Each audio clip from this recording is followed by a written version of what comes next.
दुख में रोने से कुछ नहीं होगा, दुख में किसी को गाली देने से कुछ नहीं होगा, दुख में लड़ने से भी कुछ नहीं होगा। दुख का इलाज है सह लो, क्योंकि ये दुख हमेशा के लिए नहीं है।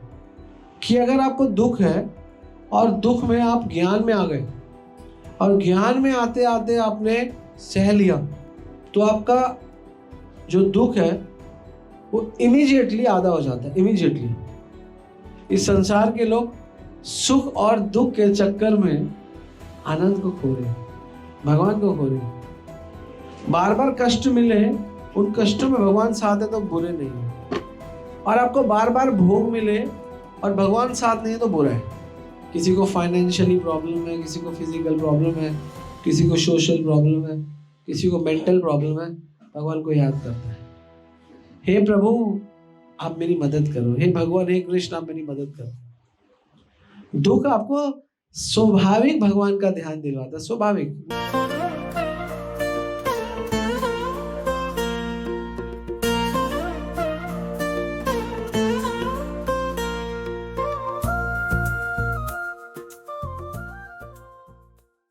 दुख अच्छे हैं, सुख भी अच्छे हैं, लेकिन सुख में हम मद हो जाते हैं, दुख में हम गंभीर हो जाते हैं। ऐसा जनरली होता है। जब सुख आते हैं तो हम भविष्य की चिंता नहीं करते। अभी हम सुखी है ना, अभी हम सुखी है तो भविष्य की चिंता नहीं करते, और भूत के बारे में सोचते नहीं, अभी सुखी है। जैसे दुख आता है तो पिछला भी जाता है सोचने इंसान, अभी तो सोच ही रहा होता है और भविष्य के बारे में भी सोचता है। दुख इसलिए अच्छे हैं, आपको तीनों क्या कहते हैं, भूतकाल, वर्तमान काल, भविष्य काल, तीनों को स्मरण कराते हैं। और सुख केवल वर्तमान में जीता है, सुख कहीं नहीं जीता, सुख केवल वर्तमान में जीता है। जब व्यक्ति सुखी होता है उसके बाद धन आता है, वो कहता है भोग लो, मजे करो, और क्या बोलेगा कि कल किसने देखा है, अभी जो है वही जीवन है, मजे करो, ऐश करो। यही करते हैं ना जो लोग भोगी लोग होते हैं, इसी फिलॉसफी पे पूरा जीवन अपना काट देते हैं। तो ये सही नहीं है कि हम इसी फिलॉसफी में पूरा जीवन काटें। कुंती महारानी एक ऐसी, भागवतम में सुखदेव गोस्वामी ने उनको सबसे पहला, जिन्होंने भगवान की स्तुति की, कुंती स्तुति को सबसे पहला स्थान दिया गया। कुंती महारानी में यही खासियत है, यही उनका गुण है कि वो भगवान से मांगती ही दुख है, वो सुख मांगती ही नहीं है भगवान से। वो कहती है मुझे आप दुख ही दो। तो ऐसे कोई मांग नहीं सकता, तो वो मांगती ही भगवान से क्या है, दुख मांगती है। कहती है मुझे दुख दो। और क्यों मांगती है, कहती है विपदा संतुष्टता शाश्वत तत्र तत्र जगत गुरु भवता दर्शनम यत् स्यात् अपुनः भव दर्शनम।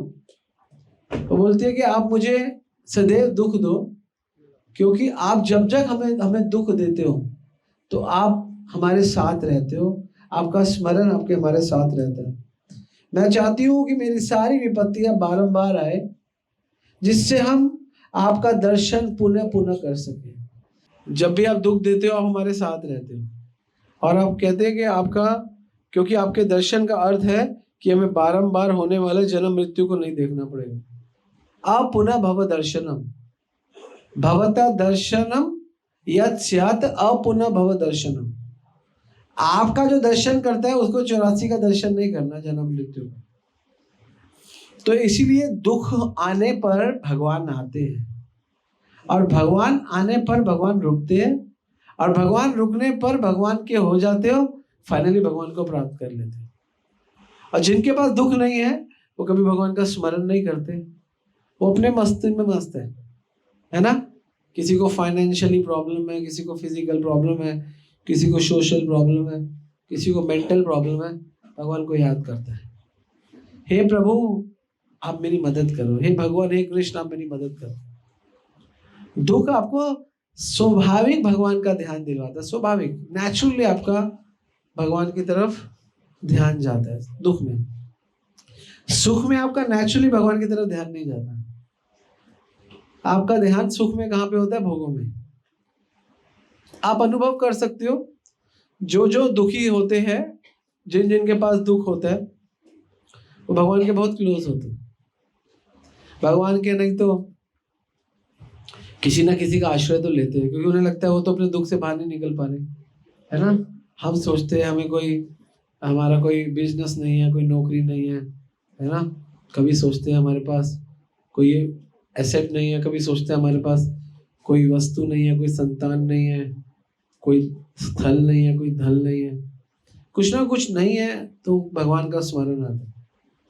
या कोई ना कोई दुख है, फिजिकली हमको कोई चैलेंज है ना, सामाजिक हमको कोई चैलेंज है, मेंटली हमको कोई चैलेंज है, तो हम भगवान की तरफ सोचते हैं।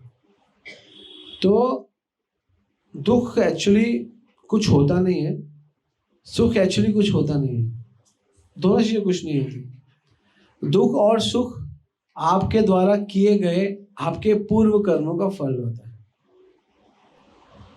क्या होता है? तो दुख को केवल सहना होता है। क्या होता है? ये सबसे अच्छा तरीका है दुख से बाहर निकलने का। दुख में रोने से कुछ नहीं होगा, दुख में किसी को गाली देने से कुछ नहीं होगा, दुख में लड़ने से भी कुछ नहीं होगा। दुख का इलाज है सह लो, क्योंकि ये दुख हमेशा के लिए नहीं है। ये कर्म का एक साइकिल है, मे बी एक दिन, मे बी एक साल, मे बी एक महीना, मे बी 6 महीना, मे बी 7 साल, मे बी 10 साल, मे बी 20 साल, मे बी 30 साल, मे बी 40 साल, मे बी 50 साल, मे बी 60 साल, मे बी पूरा जीवन, मे बी 2 जन्म, मे बी 10 जन्म। कोई प्रिडिक्शन नहीं है दुख कितना लंबा है, लेकिन एक चीज की प्रिडिक्शन आ जाती है साथ में। ये बिल्कुल प्रिडिक्शन है कि अगर आपको दुख है और दुख में आप ज्ञान में आ गए और ज्ञान में आते आते आपने सह लिया, तो आपका जो दुख है वो इमीडिएटली आधा हो जाता है। इमीडिएटली कितनी जेटली? इमीडिएटली आधा। मतलब आपने समझ लिया, हाँ यार कर्मों का है। ये सोचते ही 10 साल का सुख दुख 5 साल का हो जाएगा, और इस पे काम करने से इमीडिएटली दुख 40% और कट जाता है। तो 10 साल का दुख 1 साल का रह गया। आपने थोड़ा मेडिटेट किया, थोड़ा नाम लिया, थोड़ा भक्तों के साथ रहे, कितने का रह गया? 10 साल का था 1 साल का रह गया। अब बचा 10%। अब वो 10% दुख हमेशा रहना भी चाहिए। क्यों रहना चाहिए? क्योंकि आपकी साधना बढ़नी चाहिए, है ना। लेकिन वो आपको दुख लगेगा ही नहीं, क्योंकि मोटा माटा जो था वो तो निकल गया, है ना। भगवान के स्मरण करते, क्योंकि अब नॉलेज में आ गया, आपको समझ में आ गया ये कर्मों का है। तो दुख कर्मों से मिलता है, हमारे ही कर्मों का फल है और कुछ नहीं है। और वैसे ही सुख है, जैसे दुख है वैसे सुख। सुख भी हमारे विगत कर्मों का फल है। तो सुख में थोड़ी सावधानी ज्यादा है दुख से ज्यादा। दुख में अगर सावधानी भटक भी गए तो चल जाएगा, क्योंकि दुख ही ऑलरेडी। लेकिन सुख सावधानी के लिए, क्योंकि दुख में एक फॉर्मूला था, सहन कर लिया। लेकिन सुख में ऐसा नहीं है। सुख में सहन नहीं करता, सुख में आप भोग करते हो, क्योंकि आपको सुख मिल गया। तो सुख में से बाहर निकलना ज्यादा कठिन है दुख में से बाहर निकलने को। तो अगर आप ज्ञान में हो और आपको सुख आ गया, तो आप क्या करोगे? जैसे उसको सह लिया, तो इसको क्या करोगे? बुद्धिमान हो तो अर्पण कर दो भगवान को कुछ ना कुछ, क्योंकि सुख आया धन के रूप में आया, थोड़ा सा भगवान को दे दिया, सेवा में लग गया। सुख आया बच्चों के रूप में आया, तो बच्चों के रूप में आया तो भगवान की भक्ति में लगा दिया। सुख आया सुंदर स्त्री के रूप में आया, भगवान की सेवा में लगा दिया। सुख आया बिल्डिंग के रूप में आया, मंदिर बना दिया, वैष्णव को बुलाया, घर में कीर्तन कर दिया। सुख कैसे आता है और कैसे कैसे आता है? हाँ, खाने से आता है, भगवान को भोग लगा दिया। और घूमने से, तो भगवान के धाम में घूमो, एंटरटेनमेंट है तो भक्तों के साथ में एंटरटेन करो, धाम जाओ, एंजॉयमेंट करो। और तो इसलिए सुख भी कुछ भी नहीं है और दुख भी कुछ भी नहीं है। बड़ा सुख हमारे जीवन में कई बार क्या होता है, बड़ा सुख बना रहता है, बड़ा दुख बना रहता है कि ये मेरा दुख है, और वो बड़े दुख को स्मरण करते करते बीच बीच में छोटे छोटे जो सुख आते हैं उनका भी हम मजा नहीं ले पाते। समझ गए? जैसे बड़ा दुख है, मेरे पास घर नहीं है, यस, मेरे को घर नहीं है, ये क्या है? बड़ा दुख है। अब बीच बीच में सुख मिलता है छोटा छोटा, लेकिन वो मेडिटेट करते करते जो बीच बीच छोटे छोटे सुख मिलते हैं उनका मजा नहीं कर पाते, उनको अर्पण नहीं कर पाते, उनको भोग नहीं पाते, क्योंकि बड़ा बहुत बड़ा है। तो क्या करना है? तो दुख क्या है? बड़ा दुख है, मेरे पास घर नहीं है। और उससे बड़ा दुख है जो सुख में बदल जाएगा, मेरे पास कृष्ण है। और जिनके पास घर है उनको भी नहीं पता कि कृष्णस्तु भगवान स्वयं, मुझे पता है। तो ये बहुत बड़ा सुख है एक्चुअली, भगवान को जोड़ते ही सुखी। तो कुंती महारानी कह रही है कि हमें, मैं चाहती हूँ सारी विपत्तियां बारंबार बार बार आए, जिससे हम आपका दर्शन पुनः पुनः कर सके, आपका दर्शन कर सके, क्योंकि आपके दर्शन का अर्थ है बारंबार ना होने वाला जन्म और मृत्यु। तो कुंती महारानी बहुत ऊंचा सोचती है, क्योंकि वो सोच रही है कि बारंबार जन्म आना, बारंबार मरना, इससे कहीं ज्यादा अच्छा है, इससे कहीं ज्यादा अच्छा है कि हमको आपका बारंबार बारंबार बारंबार इस संसार का हमको दुख आए। क्योंकि संसार का दुख आएगा तो क्या होगा? यत् स्यात् अपुनः भव दर्शनम, अपुनः भव दर्शनम। तो हमें बार बार संसार का दर्शन नहीं करना है। तो इसलिए कुंती महारानी बहुत बुद्धिमान है, कहते यहाँ के दुख वास्तव में दुख है ही नहीं, भगवान का विस्मरण ही दुख है। और भगवान के विस्मरण के कारण बार बार जन्म लेना और बार बार मरना ही दुख है। कितनी बढ़िया डील। एक्चुअली कुंती महारानी बहुत इंटेलिजेंट है। वो 10 रुपए का दाव खेल रही है, कितने का?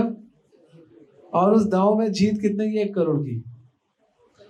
और हम बड़ा गलत दाव खेल रहे हैं, हम 1 करोड़ का दाव खेल रहे हैं और जीतने की जो संभावना है वो 500 रुपए भी नहीं है। इस जगत में क्या है? 500 रुपए से ऊपर का सुख नहीं है, अगर आप करोड़ रुपया भगवान का प्रेम कह रहे हैं तो। कुंती महारानी की गेम बहुत सेफ है, दाव बहुत क्लीन है, साफ है, बहुत छोटा दाव खेल रही है और बहुत हायर रिटर्न के लिए। और कारण क्या है इतना हाई रिटर्न? बिकॉज उनको ये नॉलेज है कि कौन सा दाव कहां पर खेला जाता है। जब कोई शेयर्स में पैसा लगाता है, जो एक्सपर्ट होता है ना, वो जब मार्केट गिर रही होती है ना तब भी कमा लेता है, और जो एक्सपर्ट नहीं होता, मार्केट बढ़ भी रही होती है तब भी ले नहीं पाता, घाटे में रहता है। हाँ, सीरियसली, जिनको मार्केट का अच्छा नॉलेज है वो गिरते हुए बाजार में भी कमा लेते हैं। अपना शेयर है महंगा और गिर रहा है फिर भी कमा लेंगे, पता नहीं क्रॉस करते हैं, गिर रहा है उसका डबल आगे बाइंग करते हैं, समथिंग लाइक दिस, अपना घाटा पूरा करके कमा लेते हैं। और जिनको बढ़ रहा हो शेयर, उसमें बड़े में बेच देंगे, अभी और बढ़ना था तो कमाया ही नहीं बल्कि घाटे में, इतना देर बना के रखा, बढ़ने लगा, थोड़ा बड़ा सोचा बढ़ गया, कम बेच दो, वो घाटे में रहते। क्यों? क्योंकि इतनी देर तक आपने इन्वेस्टमेंट करके रखी अपने पास, तो उसका इंटरेस्ट देखोगे तो कोई फायदा नहीं हुआ आपको। आपने 1 लाख रुपया इन्वेस्ट किया और 12 महीने के बाद आपने मान लो निकाला और आपको 6,000 फायदे हो गए तो भी नुकसान, क्योंकि 1% पे भी अगर 1 लाख का तो 12,000 होता, लेकिन आपने कहा मैंने 1 लाख लगाया, मुझे 1,06,000 मिल गए, लेकिन मिला तो 1 साल बाद। ये तो एफडी में दे देते, वो भी 1% की ब्याज दे देता, नुकसान हुआ ना। तो ये एक्सपर्ट लोगों की बात है। तो इसलिए कुंती महारानी बहुत एक्सपर्ट है। वो कह रही है कि विपदा, हमें विपदा दो, शाश्वत, एक बार मत दो, शाश्वत दो। विपदा संतुता शाश्वत, तत्र तत्र जगत गुरु, हे गुरु, जगत के गुरु, जगत के स्वामी। क्यों दो? क्योंकि भवता दर्शनम यत् स्यात् अपुनः भव दर्शनम। भवता मतलब आपके दर्शन के बाद इस संसार के दर्शन नहीं होते। संसार के दर्शन करना बहुत अच्छा नहीं है, क्योंकि ये आपको होंगे ही होंगे। लोग कहते हैं कि हम संसार के, क्या कहते हैं कि वर्ल्ड टूर पे जाएंगे संसार के दर्शन। मैं कहता हूँ वो तो कोई बुद्धिमत्ता नहीं है, क्योंकि वो तो आप संसार के दर्शन कर ही रहे हो। भगवान ने पृथ्वी को गोल इसलिए बनाया तो घूमते रहो, लेकिन हम फिर भी कहते हैं हम तो घूमते हैं, हमें और घूमना है। भूगोल, ज्योग्राफी को इंग्लिश हिंदी में क्या कहते हैं? क्योंकि भूगोल है। हमारे साइंटिस्टों को तो 100 साल पहले पता चला है, लेकिन हमारे शास्त्र तो शुरू से भूगोल कहते हैं। पहले कहते थे, आज से 100 साल पहले कहते थे साइंटिस्ट, पृथ्वी चपटी है। अब जाके कहने लगे कि पृथ्वी गोल है। और हमारे शास्त्र तो शुरू से भूगोल कहते हैं, भूमि गोल है। तो बहुत ज्यादा फर्क नहीं पड़ना चाहिए आप लोगों को सुख और दुख का। सही बताऊं, कुंती महारानी की ये जो स्टेटमेंट है, विपदा संतु तुता शाश्वत तत्र जत जगत गुरु, ये इसीलिए है कि हम लोग सुख और दुख के चक्कर में भगवान को ना खो दें। और इस संसार के लोग कर क्या रहे हैं?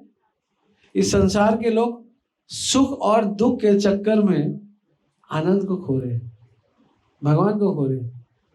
हम सुख और दुख पे किसका दाव खेल रहे हैं? भगवान का। हमारा क्या दाव, क्या खेल रहे हैं हम सुख और दुख पे?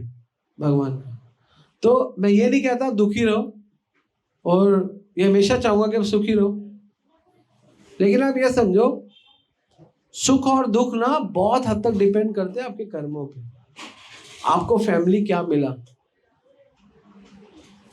आपको फ्रेंड्स कैसे मिले, आपको धन में कितना मिला, सब डिसाइडेड था। आपको मिल गया, डिसाइडेड था, मिल गया। अब उस पे मेडिटेट करने का बहुत फायदा नहीं है। आप कृष्णा पे मेडिटेट करो, नॉलेज पे मेडिटेट करो, नाम लो और भगवान के लिए कार्य करो। भगवान क्या कहते हैं? तस्मात् सर्वेषु कालेषु माम अनुस्मरण युद्धश्च। माम अनुस्मरण मीन्स भक्ति, और युद्धश्च मतलब कर्म। तो ये श्लोक, और भगवान कहते हैं तस्मात् सर्वेषु कालेषु, सब लोगों के लिए और हर काल में। ये नहीं कि अभी आपके लिए या पहले युधिष्ठिर के लिए या अर्जुन के लिए, भीम के लिए, नहीं। तस्मात् सर्वेषु कालेषु माम अनुस्मरण युद्धश्च। सिर्फ कर्म नहीं करने और सिर्फ भक्ति भी नहीं करनी, भगवान का अनुस्मरण करना है, लेकिन इस जगत में युद्ध भी करना है। मजा ये है कि युद्ध करते करते स्मरण रहे। अर्जुन के लिए युद्ध रियल था, हमारे लिए युद्ध सिंबॉलिक है। हमारे लिए गृहस्थी युद्ध है, इस संसार को चलाना, इस संसार में रहना। तो गीता के अनुसार भगवान का स्मरण जरूर करना चाहिए और कर्म करने चाहिए, युद्ध करना चाहिए। लेकिन बेस्ट सॉल्यूशन ये नहीं है। बेस्ट सॉल्यूशन है दोनों का कॉम्बिनेशन। आप कितना कर्म करते करते स्मरण करोगे उतना आपका फायदा है, और दूसरा कितना स्मरण करते करते कर्म करोगे आपका ये फायदा है। ये नोट करो, लिख लो। सही एडजस्टमेंट क्या है कि कितना कर्म करते करते भगवान के लिए, कितना कर्म करते करते जगत में भगवान का स्मरण हो रहा है। और दूसरा स्टेटमेंट क्या है कि कितना भगवान का स्मरण कर रहे हैं और कर्म से हम वंचित नहीं हो रहे, कर्म भी कर रहे हैं।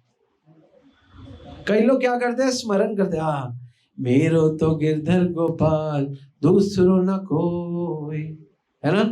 स्मरण करते रहते हैं और कर्म नहीं करते, बैठ जाते हैं, वो भी गलत है। और कई लोग कर्म करते हैं, कर्म करूंगा, यस यस यस यस, और स्मरण नहीं करते, वो भी गलत है। कर्म के अंदर स्मरण होना चाहिए और स्मरण करते करते कर्म होना चाहिए। ये एग्जैक्टली गीता है। हाँ, गोपियां करती थी और भक्त भी करते हैं। तो हम लोग कर्म कर रहे हैं सारे लोग, लेकिन हम कर्म करते करते स्मरण ही भूल जाते हैं। इंद्र महाराज को सेवा दी गई, जाओ कर्म करो, क्या है, सब पे वर्षा करो, समय समय पे जो जो प्रार्थना कर रहे हैं। अब वो कर्म कर रहा है और स्मरण करना भूल गया कि कर किसके लिए रहा हूं, भगवान के लिए कर रहा हूं, भूल गया। तो ये प्रॉब्लम इंद्र को है, ये प्रॉब्लम हम सबको है। ये बहुत बड़ी प्रॉब्लम है कि कर्म कर रहे हैं लेकिन भगवान का स्मरण भूल गया। और दूसरा है स्मरण कर रहे हैं, कर्म ही नहीं करते। ऐसा कोई एग्जांपल है कि स्मरण करते हैं और कर्म छोड़ दिया, बताओ। योगी, एग्जैक्टली योगी, बिल्कुल ठीक है। और कोई परफेक्ट एग्जांपल बताओ भागवत से।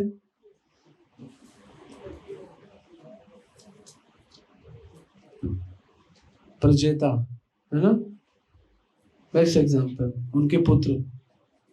लेकिन चलो वो तो नारद जी के कहने पे गए, लेकिन कर्म करना छोड़ दिया। हम अब गृहस्थी नहीं करेंगे, हम बस साधक बनेंगे। ध्रुव महाराज ने भी यही बोला कि अब आप मुझे प्राप्त हो गए हो, अब मुझे संसार को नहीं भोगना। भगवान ने कहा नहीं, तेरी इच्छा थी तो तू भोग। भगवान ने उसको अवसर दिया। तो इसलिए केवल कर्म करोगे तो बेकार है, केवल स्मरण ही करते रहोगे, कर्म नहीं करोगे तो भी बेकार है। तो भगवान का कहने का मतलब ये है, तस्मात् सर्वेषु कालेषु माम अनुस्मरन् युद्धश्च। तू मेरा स्मरण करते हुए युद्ध कर, और युद्ध करते करते मेरा स्मरण कर। स्मरण करते करते युद्ध कर, और युद्ध करते करते मेरा स्मरण कर। ये परफेक्ट इक्वेशन है डिवोटीज के पास। हम जब भी कोई कार्य करें, हमारा भगवान का स्मरण गायब होता है, और जब स्मरण कर रहे होते हैं तो सेवा गायब होती है। दोनों को बराबर मात्रा में, भारी मात्रा में रखना। तराजू होता है ना, तराजू, एक तरफ लेफ्ट साइड बट्टा, एक तरफ सामान, तो इक्वल होता है तो सामान बिल्कुल मिल जाता है। तो इसलिए कुंती महारानी बहुत बुद्धिमान है, बहुत बहुत बुद्धिमान है तो स्त्री फॉर्म में, लेकिन भगवान के साथ इतनी जबरदस्त इंटीमेसी है कि वेद व्यास जी ने सबसे पहले स्थान दिया भागवत में।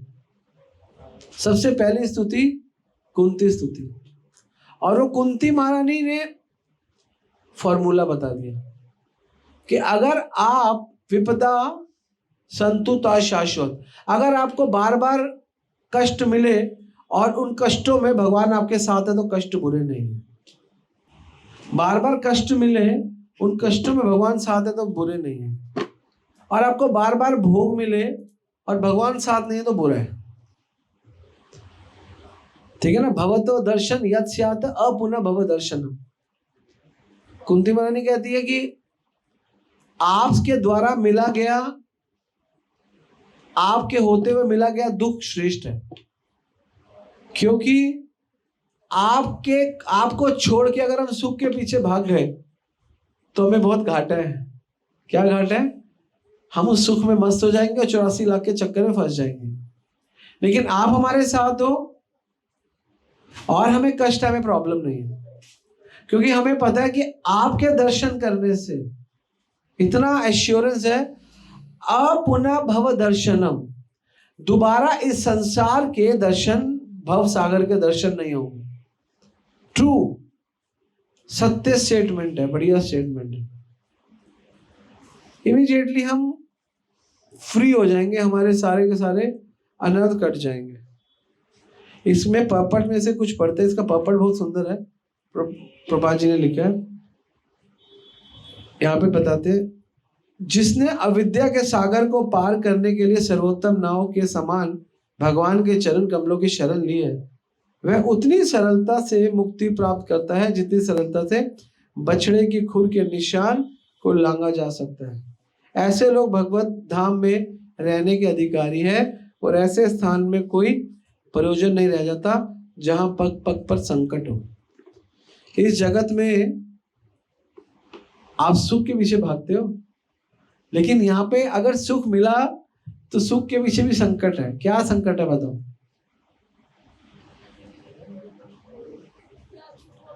क्या संकट है? बस टेम्परेरी है। तो आप क्या ले लोगे? टेम्परेरी है, परमानेंट नहीं है। आप 5,000 की जैकेट खरीद लो, अगले साल खराब, उसका अगला चल जाएगा, 3 साल में फिर क्या करोगे? क्या करोगे? कोई भी चीज लोगे डेप्रिशिएट नहीं होती। आप गाड़ी लो, नई गाड़ी ली, बहुत सुखी हो, हल्का सा स्क्रैच आता है, कितना दुख हो? नहीं होता? दुख होता है ना, बहुत होता है। तो आपको जो भी सुख मिल रहा है ध्यान रखना, उसके साथ दुख मिलेगा। आपने घर खरीद लिया है ना, बड़ा सुखी सुखी घर खरीद लिया, 3 महीने बाद पता चला कि सीलन छोड़ो, चलो सीलन आ गई, या वो नाली जाम हो गई, या पेंट उतर गया, या चूहा घुस गया, या अलमारी के लक्कड़ में दीमक लग गई। आप कुछ भी करोगे सुख के लिए तो आपको दुख तो आएगा ही आएगा। ये कुंती महारानी बोल रही है कि पग पग पर संकट आएगा। और दुख में क्या फायदा है? आप दुख में हो, कुछ भी सुख आया तो आपका पग पग में जो दुख, पहले ही दुखी थे, जो भी मिला आपको चलो बढ़िया, क्यों दुख में ही तो हो। तो इसलिए जब हम गीता को पढ़ते हैं तो हमें समझ में आता है माम उपेत्य पुनर्जन्म दुखाले, ये है ही दुखाले। यहां सुख भी जो मिल रहा है ना आपको, वो छुपा हुआ दुख है। क्या है? बस माता पिता एक पुत्र को, संतान को जन्म देते हैं, वो संतान बड़ी होती है, कितना बहुत केस, एक केस नहीं, हजारों केसेस है। बच्चे माँ बाप का केयर नहीं करते। आप देखो, लोग कहते हैं हमने बड़े प्राउडली, आप कहीं भी जाओ ना, दिल्ली में कितनी विधानसभाएं? 70। हर विधानसभा का एमएलए यही बोलता है हमारे यहाँ वृद्ध आश्रम है। कितना बड़ा काम कर रहे हो आप, कितना बड़ा काम कर रहे हो। हमारे यहाँ 3 वृद्ध आश्रम, उनको लगता है बहुत अच्छा काम करें, हम गरीबों की मदद करें। आपके यहाँ पे इतने इल मैनर्ड बच्चे हैं जो माता पिता को घर पे ही नहीं रखते, उनको सिखाओ ना। आपको प्राउड फील होता है कि आपके यहाँ पे वृद्ध आश्रम है। इसको लोग क्या सोचते हैं? हमारा प्राउड है ना, हमने आज ये कर दिया, हमने आज वो कर दिया। कोई ये नहीं बोलता एमएलए की हमारे यहाँ 10 मंदिर है, हमारे यहाँ 20 मंदिर है जहाँ पे गीता पढ़ाई जाती है, हमारे यहाँ भागवत पढ़ाई जाती है। कोई नहीं बोलता। क्यों नहीं बोलते? कारण क्या? नॉलेज नहीं है। वो सोचते हैं यही हम बहुत अच्छा काम कर रहे हैं। पहले कुत्ते से कटवाते हैं, फिर उसका इलाज करवाते हैं। तो कुत्ता पालो ही मत। काटेगा ही नहीं। काटेगा तो तब ना जब तुम पालोगे, तुमने पाला ही तो काटेगा क्यों? नशा मुक्ति केंद्र बनाते हैं। नशा बढ़ाने के लिए एक्साइज लेते हैं शराब में 32%, 30%, 40%। कई जगह तो इंपोर्टेड शराब में 100% एक्साइज है, कई जगह 200% एक्साइज है। पता है आपको? मतलब आपको, लेकिन उसके बाद फिर केंद्र बनाते हैं, क्योंकि लोगों को सुख दुख पता नहीं क्या है। लोग सोचते हैं वो दुखी है और उसको हम सुखी बना दें। वो दुखी है, हम क्या करें? दुखी को थोड़ी चैरिटी सुखी कर दें। लेकिन उन्हें ये नहीं पता कि दुख के कारण कोई खत्म कर दो। दुख के तो कारण पहले बनाए जाते हैं, फिर जब कारण, जैसे हम पौधा उगाते हैं, किसका पौधा उगाते हैं? हम चरस गांजों का, वो जो हफीम का। फिर वो बड़ा होता है, उसको काटते हैं और फिर उसको बांटते हैं। फिर बांटने के बाद जब लोग मर रहे होते हैं तो उसकी दवाई बनाते हैं। उसी पौधे के साथ में एक और पौधा लगाया जाता है उसकी दवाई का, कल को उसकी मेडिसिन आयुर्वेदिक मेडिसिन हो गई है। अब समझ रहे हो, ये चल रहा है संसार में। क्योंकि संसार में लोग सुख और दुख में फंसे हुए हैं, लोग उससे बाहर निकलना ही नहीं चाहते। लोग सोचते हैं ये मेरा घर है, ये मेरा बच्चा है, ये मेरी पत्नी है, ये मेरा पति है, बस यही हम है और हम ही हम है, और बस बस बस हम ही हम रहेंगे, बाकी सब पानी का। और इतने संकुचित हो जाते हैं। संकुचित समझते हो, हम दो हमारे दो, यही संसार। इतना बड़ा संसार, भारत 150 करोड़ लोगों का, विश्व 800 करोड़ लोगों का, और हम कहाँ सीमित है? 4 लोगों में। छोटा परिवार, दुखी परिवार। हम कितनों में है? 4 लोगों में। कितनों में? तो इसका घाटा क्या होता है? इसका घाटा ये होता है, अब हमारा परिवार तो छोटा है, अब किसी को कुछ होता है तो दुख बहुत बड़ा होता है। जब परिवार बहुत बड़ा होता है, जब परिवार बहुत बड़ा होता है, सर्वेन सुखिनः वासुदेव कुटुंबकम, तो इतना बड़ा संसार होता है। इतने बड़े संसार में, अगर इतने बड़े संसार में किसी को दुख भी हो तो पता ही नहीं चलता, क्योंकि सारा संसार उसको संभाल लेता है। तो इसलिए हमारा दुख और हमारा सुख हमारी संकुचित बुद्धि है, हमारा संकुचित हृदय है। जब तक विशाल हृदय नहीं बनेगा, जब तक ये हृदय परिवार से निकल के, समाज से निकल के, देश से निकल के, राज्य से निकल के, विश्व से निकल के भगवान तक नहीं पहुंचता, भगवान के औरे में नहीं आता, तब तक वो परेशान रहता। कुंती महारानी का औरा बहुत बड़ा है, वो चीज मांग रही है जो कोई सोचता भी नहीं। कोई सोचता है क्या? तो इसलिए भगवान को प्राप्त करना हमारा लक्ष्य ही नहीं है केवल, ये हमारे लिए बेनिफिशियल भी है। हमको ये जबरदस्ती नहीं कहा जाए कि हमको कृष्ण प्रेम चाहिए, हमें कृष्ण प्रेम नहीं चाहिए। इसके सिवा जो भी चाहेंगे, जो भी पाएंगे, वो पूरा है ही नहीं, वो है ही अधूरा। इस संसार में सब कुछ अधूरा है। जैसे ही भगवान से जुड़ते हैं सब पूरा होने लगता है, क्योंकि भगवान पूर्ण है। ईशोपनिषद कहती है कि भगवान पूर्ण है, और भगवान में से निकलने के बाद भी भगवान पूर्ण ही रहते हैं। ओम पूर्णमिदं पूर्णात् पूर्णात् विशिष्यते, सब कुछ भगवान से है, सब भगवान से। तो जब भगवान से आप पूर्ण से कुछ भी निकाल लोगे तो पूर्ण के निकलने के बाद भी पूर्ण रहता है। इसलिए भगवान के साथ होता और कहीं नहीं होता। तो इसलिए सुख दुख कर्मों का फल है, और दुख को लेने का सबसे अच्छा तरीका सह लो, और सुख को लेने के बाद सबसे अच्छा तरीका अर्पण कर दो। अगर आप ये दोनों कर लोगे और इसमें कामयाब हो जाओगे तो आपका ये जीवन में सुख दुख से बाहर आ जाओगे, भगवान में स्थिर हो जाओगे। यही ब्रह्मा जी कहते हैं, तत्यनुकंपा सुसुमिक्षमाणा ही तो है, और क्या है। भुंजाने वात्मकृतम विपाकन, में सह लो, और हितवाक बबूर्वी विदुनम नमस्ते, और जो भी कुछ है अर्पण कर दो। जीवते मुक्ति पद दाय भाग, और जीते जी वो व्यक्ति मुक्ति का दाय भाग। तो हमें कोई टेंशन नहीं है, हमें कोई दुख नहीं है, हमें कोई सुख नहीं है, हम आनंद में। आनंद बोलो, आनंद आनंद, यही आनंद है। जब हम नंद को बुलाते हैं आनंद, यही आनंद। सुख दुख तो आपको हर योनि में है, लेकिन भगवान का भक्त बनना, भगवान के भक्तों का संग मिलना और भगवान की भक्ति करना तो ब्रह्मांड भरमीते कोनो भाग्यवान जीव, कोई भाग्यवान के जीवन में आता है। और जिनके जीवन में भक्ति आती है ना, उनका जीवन बदल जाता है। आप में से जिनके जीवन में भक्ति आई है, उनके जीवन में अनुभव आप खुद कर सकते हो, खुद रियलाइज कर सकते हो कि आपका जीवन बदला। किस किस को अनुभव होता है कि हमारा जीवन बदला? थोड़ा थोड़ा पूरा बदल गया। अच्छा, बदला, बदलाव आया। बदलाव क्या आया? सबसे बढ़िया बदलाव आया, मैं ये नहीं कहूंगा आप पॉजिटिव हो गए, हाँ पहले जितने पॉजिटिव कम थे उससे तो ज्यादा हो गए।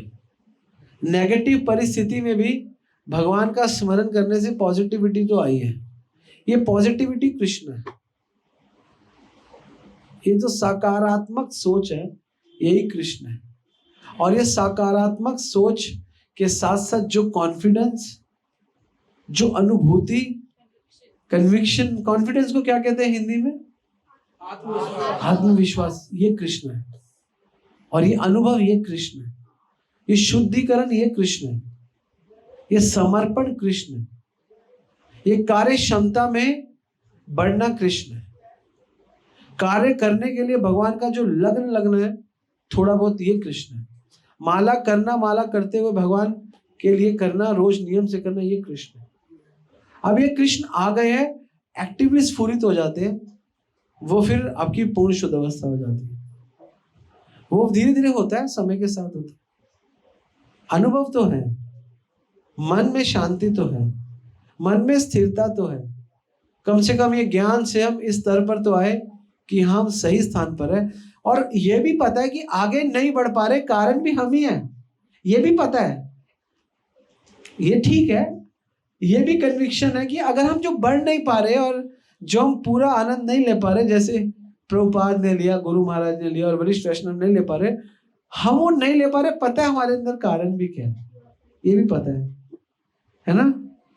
सब कुछ पता है, बस थोड़ा सा करने का टाइम और चाहिए और कन्विक्शन और चाहिए, उसके बाद हमारा कल्याण निश्चित है। तो इसलिए दुख से मत घबराओ और सुख में ज्यादा उछलो मत। भगवान के से दोनों को जोड़ने का प्रयास करो। दुख को जोड़ना है, ये नहीं कि दुख है भगवान को दे दो आप ले लो, नहीं नहीं, मेरे कर्मों का मैं रख लूंगा। और सुख आया, ये भी मेरे कर्मों से है, लेकिन मेरे कर्म इतने अच्छे कैसे थे मुझे पता नहीं, आपने बुद्धि दी होगी कृष्णा, तो इसमें आपको मैं पार्टनर बना लेता हूँ। और दुख में भगवान को पार्टनर, हाँ भगवान को पार्टनर बना सकते हो भगवान को स्मरण करके कि मेरा दुख है, मैं कोई बात नहीं, मैं सह लूंगा। कृष्णा का स्मरण करके उनको पार्टनर बना सकते हो। सुख दुख में भगवान को रखो। जब आप सुख और दुख में भगवान को सदैव रखोगे तो आप कभी दुखी नहीं रहोगे, हमेशा आनंद में रहोगे। यही कुंती महारानी बोल रही है, भवता दर्शनम यत् स्यात् अपुनः भव दर्शनम। और बार बार आपको इस संसार के 84 लाख के अपुनर्दर्शन नहीं होंगे। ठीक है।